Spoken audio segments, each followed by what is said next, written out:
आप कुर्सी पे विराजेंगे? कुर्सी कुर्सी आप जी, आप मोहन भागवत जी हैं, राष्ट्रीय स्वयंसेवक के अभी संघ प्रमुख हैं महाराज जी। इधर इधर लगा। एक आसन भी इस पे बिछा दे, एक आसन आप विराज।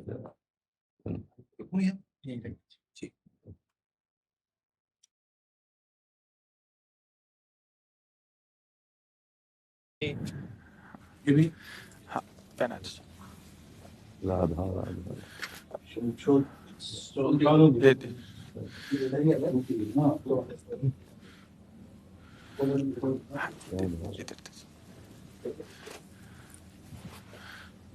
आप विराजिए। माला ऐसे रहने दीजिए, बैठ हम से अपनी शिव जी को प्रणाम विराज। और किसी को कुर्सी की आवश्यकता हो तो मंगा लें, अगर जमीन में बैठना है। बैठ जाए। मेरा ही केवल घुटने का जगह है जी महाराज जी, बस दर्शन करने थे। आपकी बात वीडियो पर सुनी तो लगा एक बार देख लेना चाहिए।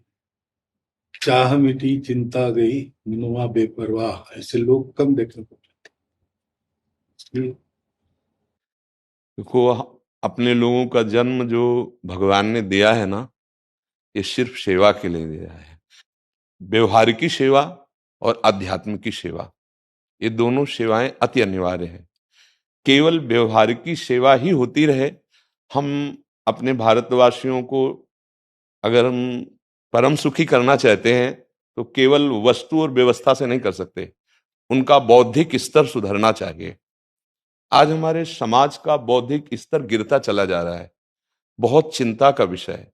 हम सुविधाएं दे देंगे, हम विविध प्रकार की भोग सामग्रियां दे देंगे, लेकिन उनके हृदय की जो मलिनता है, जो हिंसात्मक वृत्ति है, जो अपवित्र बुद्धि है, ये जब तक ठीक नहीं होगी तब तक हमारा देश धार्मिक देश है, हमारे यहाँ धर्म की प्रधानता है। तो इसी बात को बार बार हम सबसे निवेदन करते हैं कि ये जो हमारी नई पीढ़ी है, इसी से हमारे राष्ट्र की रक्षा करने वाले प्रकट होते हैं। जो विद्यार्थी जन है, उन्हीं में कोई एमएलए बनता है, उन्हीं में कोई सांसद बनता है, उन्हीं में कोई मुख्यमंत्री बनता है, उन्हीं में कोई राष्ट्रपति या प्रधानमंत्री उन्हीं में अपने लोग भी सब थे। अब हमारी शिक्षा केवल आधुनिकता का स्वरूप लेती जाए और व्यभिचार प्रवृत्ति, व्यसन प्रवृत्ति, हिंसा प्रवृत्ति, ये नई पीढ़ी में देखकर बहुत असंतोष हृदय में होता है। इसीलिए कितनी भी शरीर में पीड़ा हो, हम प्रयास करते हैं जितने से जितने सामने हमारे भगवत स्वरूप जन आते हैं, पहले बुद्धि शुद्ध होनी चाहिए। मय्ये वो मन आदत्स्व मई बुद्धि निवेश है, तो निवशिष्यति मय्ये व अत ऊर्ध्वम न संशया, तू मेरे में ही निवास करेगा, अर्थात भगवदानंद में। अविनाशी जीव कभी भोग विलास में तृप्त हो ही नहीं सकता। हम अगर अपने राष्ट्र की विशेष सेवा, तो हमारे धर्म का परिचय, जैसे आप जन करते हैं, धर्म का हमारा क्या स्वरूप है, हमारे जीवन का लक्ष्य क्या है। हमें जितना राम जी प्रिय हैं, कृष्ण जी प्रिय हैं, उतने ही भारत देश हमारे लिए प्रिय है। जैसे राम भक्त कृष्ण भक्त, वैसे हमारे भारत देश का हर जन जन हमारा आदरणीय और पूजनीय। पर अब जो मानसिकताएं बन रही हैं, वो हमारे धर्म और हमारे देश के लिए लाभदायक नहीं होंगे।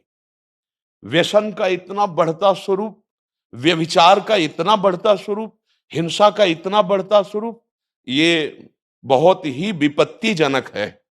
अगर ये बढ़ता रहा तो हम विविध प्रकार की सुख सुविधाएं देने पर भी अपने देशवासियों को सुखी नहीं कर पाएंगे, क्योंकि सुख का स्वरूप विचार से होता है। सुख और दुख की स्थिति सत्य नहीं है, आगमा पाइनो अनित्यास, लेकिन हमारा विचार, और विचार हमारा गंदा हो रहा है। बस हमारा उद्देश्य यही है कि हमारे देशवासियों का विचार शुद्ध होना चाहिए। अगर विचार शुद्ध है तो राष्ट्र प्रियता, जन सेवा, समाज सेवा, ये सब स्वाभाविक होने लगेगा। और विचार अशुद्ध है तो सुविधाएं बहुत हैं, उनका दुरुपयोग हो रहा है। तो बस आप सबसे बड़े बड़े जो उपदेष्टा जन हैं, जो बड़े बड़े धर्म की रक्षा के लिए भगवान ने जिनको भेजा है, उन सबसे यही प्रार्थना है कि सब व्यवस्था करते हुए हमारे देशवासियों की बुद्धि अध्यात्म को समझे। बिना अध्यात्म को समझे दुख सुख की समानता बिना किए परम सुख का अनुभव हो ही नहीं सकता। इस मायाकृत भोग पदार्थों को भगवान ने दुख योनया कहा है। मानो एक बोर्ड लगा दिया, दुखालयम अशाश्वतम।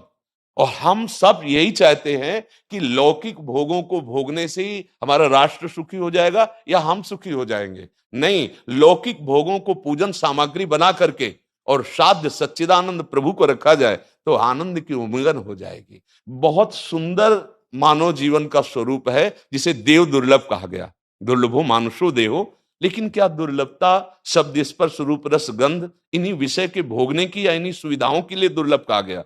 दुर्लभ है किसी सच्चिदानंद सुख के लिए। और उस सुख को तो हम भूले हुए, एकदम बहते हुए शब्द स्पर्श रूप रस गंध के प्रवाह में चले जा रहे हैं और इसी को सौभाग्य समझ रहे हैं कि हमें सुख प्राप्त हो रहा है। नहीं, हम सबसे प्रार्थना करते हैं कि आप अपने धर्म को समझिए। आप अपने स्वा को जहां जहां स्थापित करते चले जा रहे हैं, आप उसे गंदा करते चले जा रहे हैं। मदिरा में, हिंसा में, द्यूत कीड़ा में, बेविचार में, इसे दोष नहीं समझा जा रहा आज। और हमारे शास्त्र और हमारा धर्म इसको निषेध करता है। कलयुग की स्थिति बताई गई है। छोटे छोटे बच्चे व्यसन करने में लग गए। आज स्कूली विद्यार्थी जिनको ब्रह्मचर्य से पुष्ट होना चाहिए, वो ब्रह्मचर्य नष्ट कर रहे हैं। ये बड़ा चिंता का विषय है। हमारे देश के लिए जो जवान चाहिए, हमारे देश के लिए जो भक्ति चाहिए, उसमें बुद्धि और शरीर बल दोनों होना चाहिए। शरीर बल क्षीण हो रहा है क्योंकि व्यभिचार प्रवृत्ति में बहुत कमजोर अवस्था में, जैसे गेहूं की फसल है और गलेथ में काट ली जाए तो ना दाना मिलेगा ना सही भूस मिलेगा। ऐसे ही 20 वर्ष की अवस्था तक यदि ब्रह्मचर्य नष्ट कर दिया जाए तो वो गृहस्थ के योग्य में नहीं रह सकता। राष्ट्र सेवा की क्या बात है। हमारे राष्ट्र सेवा के लिए बहुत विशाल हृदय की आवश्यकता है। हमारे शरीर को बहुत स्वस्थ रखने की आवश्यकता है, तभी हम समाज सेवा, राष्ट्र सेवा। तो शरीर और बुद्धि दोनों का स्वस्थ होना बहुत आवश्यक है। तो शरीर को तो नष्ट किया जा रहा है विषय भोगों में। लोग समझने लगे हैं कि मांस खाने से हमारा स्वास्थ्य अच्छा रहेगा, हम बलवान बनेंगे। अध्यात्म बल नहीं तो तेरे शरीर की चर्बी बढ़ा ले, लेकिन तू न काम पर विजय प्राप्त कर सकता, न क्रोध पर, न लोभ पर, न मोह पर, न हिंसा पर। फिर क्या जीवन। तो इसीलिए हमारा बार बार हृदय में सबसे प्रार्थना है, जिस संत भगवान भी आते हैं, ये देखो इस समय आवश्यकता विचार शुद्ध करने की है, आहार शुद्ध करने की है, आचरण शुद्ध करने की है। हमारे देश ने चरित्र की पूजा की है। रावण किसी बात में कम नहीं था। आज भी कोई शिव अगर अभिषेक होता है तो तांडव स्तोत्र उसी का गाया जाता है। जटाटवी गलत ज्वल प्रवाह पावित स्थले।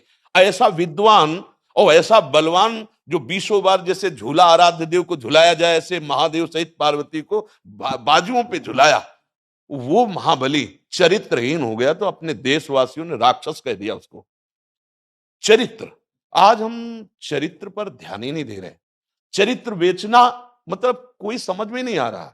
छोटे छोटे बच्चे चरित्रहीन हो रहे हैं। हमारा राष्ट्र संकट में पड़ जाएगा अगर हमारे बच्चे व्यवस्थित नहीं हुए, उनकी बुद्धि शुद्ध नहीं हुई, उनका स्वास्थ्य ठीक नहीं रहा। कौन आगे चल करके है? यही पीढ़ी तो है ना, इन्हीं में से तो निकलते हैं हमारे राष्ट्र भक्त, भगवत भक्त, देश सेवी। तो सबसे यही प्रार्थना है कि हमारे नई पीढ़ी को सुधारा जाए, उनकी मानसिकता, उनका बौद्धिक स्तर सुधरे, क्योंकि भगवान ने हमें सेवा के लिए भेजा है सबको।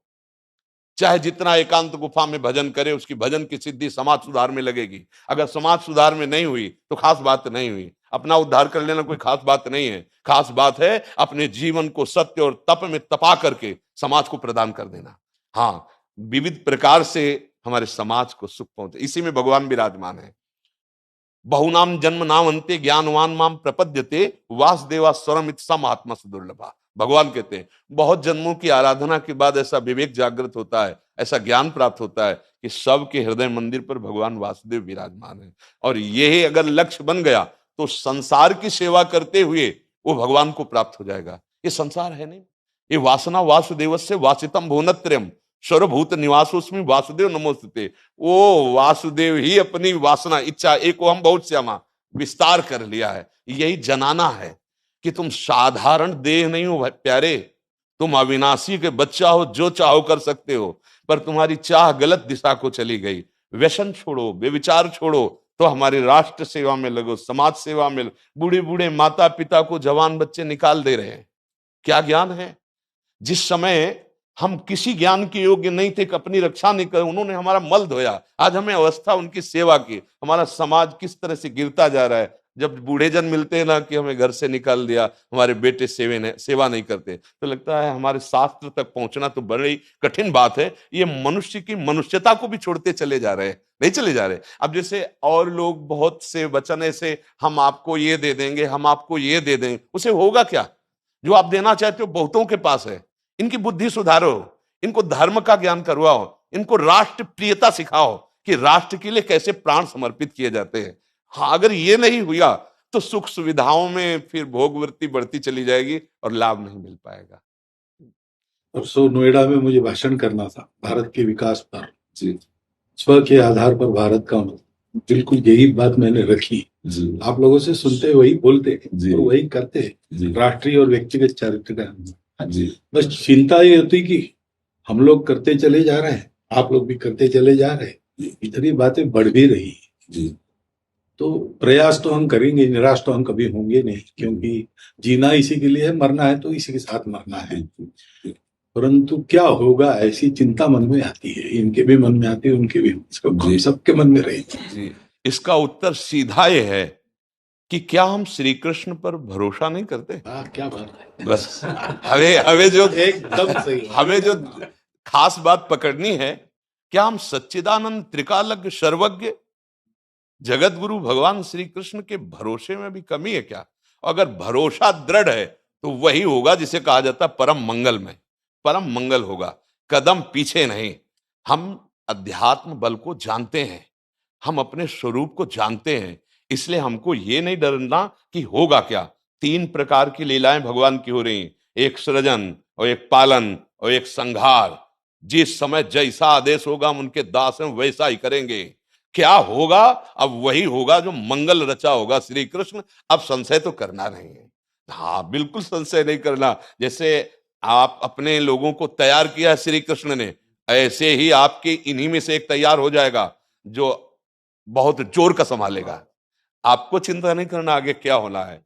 हाँ, मूकम करोति वाचालम पंगुम लंघयते गिरिम यत् कृपा तमहम वंदे परमानंद माधवम। हमारे साथ श्री कृष्ण हैं, अब वही होगा जो परम मंगल होगा। बस निराशा, हताश, उदास ये हमारे जीवन में नहीं अधिकार रखते। किसी भी परिस्थिति में बिल्कुल किसी भी तरह का कोई शोक नहीं, किसी भी तरह का कोई भय नहीं। अविनाशी हूं, हाँ जो हमें सेवा मिली दहाड़ता रहूंगा जब तक शरीर में श्वास है, और जब शरीर छूटेगा तो जो मेरा स्वरूप है उसी को प्राप्त होगा, मुझे कोई भय नहीं। और कि हमारा तिरंगा, हमारा राष्ट्र, हमारा भगवान है। आप तप के द्वारा, भजन के द्वारा लाखों की बुद्धि को शुद्ध कर सकते हो। मम भक्ति युक्तो भुवनम पुनातु सतरति सतरति सा लोकान तारयति। एक भजनानंदी लाखों का उद्धार कर सकता है। तुम भजन करो, अपनी इंद्रियों पर विजय प्राप्त करो, कोई चूक मत होने दो और राष्ट्र की सेवा करो। हाँ, ये राष्ट्र सेवा के लिए प्राण समर्पित, ये राष्ट्र सेवी हैं, पर ये जितेंद्रीय होकर, व्यभिचारी होकर नहीं, ये भोगी होकर नहीं, योगी होकर के अब संकल्प बना, सर्वे भवन्तु सुखिना सर्वे संतु निरामया सर्वे भद्राणि पश्यन्तु मां कश्चित दुख भाग भवेत्। आचरण से, संकल्प से और वाणी से, तीनों से हमें राष्ट्र सेवा करनी, समाज सेवा करनी। और हम निरंतर यही चाहेंगे कि आप जैसे सतमार्ग में प्रेरित करने वाले स्वस्थ रहें, भगवान सदैव रक्षा करे और आप आगे बढ़ते रहे। हमारे देशवासियों की हाँ बौद्धिक स्तर का सुधार और व्यवहारिक स्तर का सुधार दोनों का होता रहे।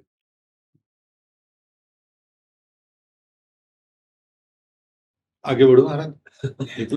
अब जैसे सुनो, आप श्री जी का चुनरी प्रसाद लाओ और माला प्रसाद लाओ, प्यारी जी का प्रसादी वस्त्र आप इसे धारण करें जी। ये श्री लाडली जी महाराज का है जी, एक माला पहना है। बहुत आनंद हुआ, बहुत उत्साह मिला, बल मिला, दृष्टि भी जो है वो और साफ हो गई।